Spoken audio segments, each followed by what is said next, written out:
Hello guys, दर्शन नमस्ते फ्याफुल्ला। आज चाहिँ क्रिसमस डे हो है। क्रिसमस डेमा चाहिँ अब सुतेर दिन बिताउँ भनेको, तर अब सुतेर दिन बिताउन पाइएन है। अब आज चाहिँ हाम्रो अर्डर आएको छ, बर्गर बनाउनु पर्ने छ है। हामी चाहिँ बर्गर बनाउने तयारी गरिँदैछौँ। अब नसुती नसुती भए पनि अब बनाउनु पर्यो नि, के गर्नु, गाह्रो छ है। ल अब बर्गर बनाउनु तयारी हुँदैछ हाम्रो चाहिँ। आज चाहिँ सुतेर दिन बिताउने भनेको होइन, अब सुत्न नि पाइएन। अब त्यसैले अब अर्डर आएको छ, के गर्नु, अब काम गर्नु परिगयो। खासमा चाहिँ हाम्रो सुत्ने टाइम हो अब त्यस्तो कति 11 बजे 11-12 बजीदेखि 2 बजीसम्म सुत्ने टाइम हो, तर सुत्न पाइएन है। अब अर्डर आएको छ, अर्डर बनाउने 30वटा जति अर्डर आएको छ। अब तयारी हुँदैछ हाम्रो है, यताउति कटिङ सटिङ हुँदैछ। अब बर्गर बनाउँछु है म, तपाईँहरूले नि हेर्नु होला। Let's go. ल गाइस, म चाहिँ काम गर्न आँटेको है। पनिर पनि काटिसकेको छ। हामीले बनाउनु पर्ने चाहिँ बर्गर यति छ, यहाँनिर छ 8 प्याकेटहरू जम्मा 30वटा जस्तो छ, 30वटा है।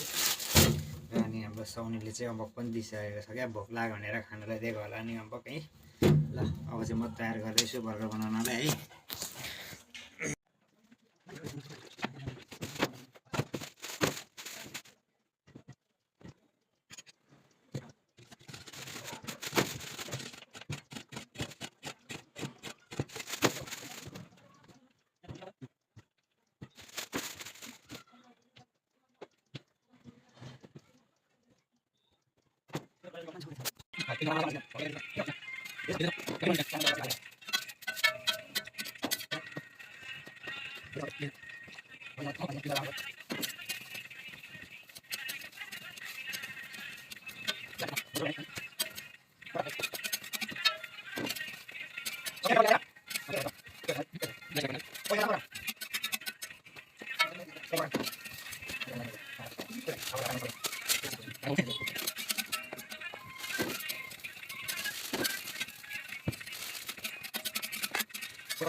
ल गाइस, हाम्रो प्याक पनि भइसकिसक्यो है। यहाँनिर पुरा प्याक भइसकिसक्यो, एकदम तयार अवस्थामा क्यामेराम्यान उहाँ छ है।